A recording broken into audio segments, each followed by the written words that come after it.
Hi, welcome to our presentation. This is Cassie Daring, Shannon Koenig, Anna Mandel, and Anna Reagan. We will be informing you all on the practical issues of classroom arrangements and discuss possible issues that are common based on the way classrooms are arranged. The physical environment of the classroom must be purposefully planned and organized to foster learning and participation. It is important that, as future teachers, we take time and consideration in how we want to arrange our classroom. We have to think how to make our classrooms safe, comfortable, and easy to get around in. So let's get started.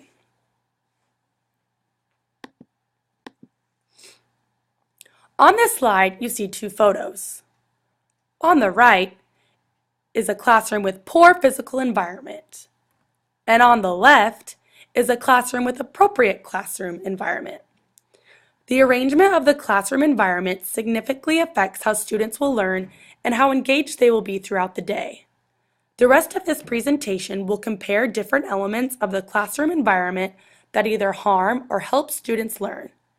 Keep these two images in your mind as we compare seating, lighting, decor, and materials.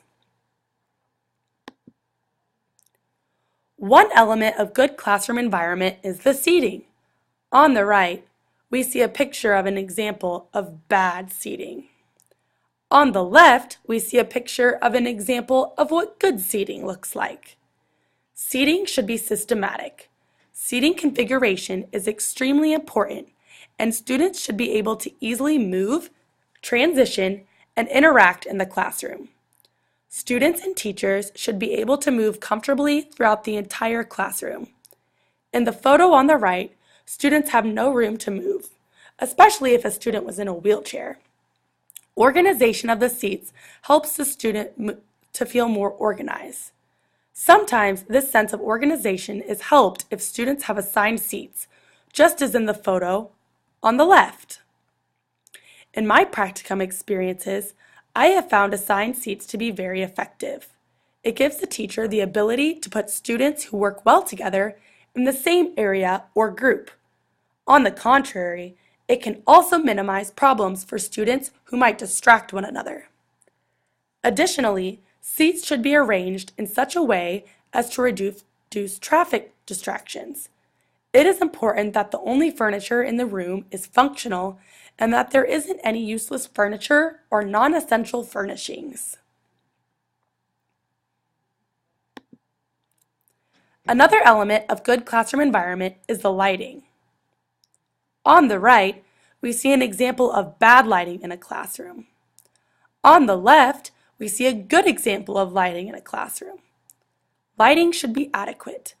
If your room has windows with blinds, make sure that they are operable so that you use natural light as an additional lighting source. A mixture of lighting that is natural and artificial works best. Your classroom will be most effective for students when it is bright and full of light, not dull and dark. You might also consider bringing some lamps into your classroom. Noise also impacts student success. If your classroom is too noisy, it will be difficult for your students to concentrate. Sound-absorbing materials are helpful with student focus. In one of my practicums, the teacher played music softly while the students worked.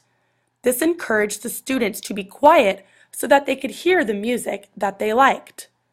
Temperature is also important to student success. Make sure that your room temperature is moderate to cool. Warm classrooms tend to lead students to be more sleepy, inattentive, and consequently bored and disruptive. If necessary, use a fan to maintain a good airflow, keeping the room cooler. If your room has windows that open, check to make sure that they can be opened easily. Outside air is always a bonus for several months of the school year. Decorations are another element of good classroom environment. On the right, we see an example of poor decorations. On the left, we see an example of good classroom decorations. Students should feel like the classroom is theirs. Teachers should display their work and put up their photos. It's also a good idea to get the students involved in the decorating, as it is their classroom too. Contact-related murals, posters, banners, whiteboards, and poster boards should fill the walls. They should reinforce curriculum, concepts, skills, rules, and routines, as well as showcase student work, photos, and awards. Heavily decorated classrooms, like the photo on the right, can be too distracting. It's important to keep things neat and not cluttered or over the top. The entrance to your room and hallway outside should not cause distractions to students during lessons.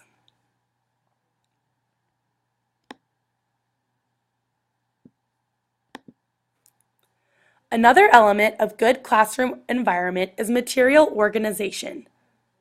On the right, we can see a very poor example of material organization. On the left, we can see a very good example of material organization. The photo on the left shows a great way to organize materials using storage containers, labels, and color coordination. The photo on the right is a cluttered mess. You should organize your tools according to what you use the most compared to what you use the least. A classroom that isn't organized will affect the teacher as well as the students. If your classroom isn't organized, you might lose students' homework or not be able to find supplies when you need them. You must demonstrate good organization and cleanliness so that your students can follow your lead, learn, and implement your ideas into their own lives at school and at home. The classroom is the home away from home for you and your students. It is necessary to realize the importance of each and every aspect of your classroom in regards to decor, arrangement, organization, lighting, and much more. We are so thankful that we've been able to observe different classrooms during our practicums. We've been able to see it all.